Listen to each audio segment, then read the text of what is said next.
Жас кәсіпкерлерге қомақты қолдау. Бүгін орталық коммуникациялар қызметінде стартап болашақ байқауының нәтижелері жарияланды. 18 бен 29 жас аралығындағы жеке кәсібін ашуға ынталы жастарды қолдауға бағытталған байқауға 2000 өтініш келіп түскен. 20 іріктеліп 3 жоба үздік деп танылды. Бас жүлде 10 миллион теңгелік тегін грант астаналық Әділет Елеусовке бұйырды. Ол мектеп оқушыларын нақты ғылымдарға баулитын зертхана жобасын ұсынған. Байқауға қатысқан өзге де үздік жобаларға жалпы сомасы 30 миллион теңгенің гранттары табысталады. Ұйымдастырушылар игі бастаманы жалғастырмақ ниетте.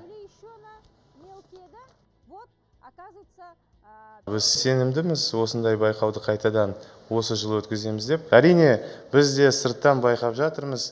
Қандай көмек керек болатын болса, біздің даму қорымыз, Бәйтерек холдингіміз және Болашақ ассоциациясы біздің жеңімпаздарымызға көмек беруге әрқашан дайынбыз.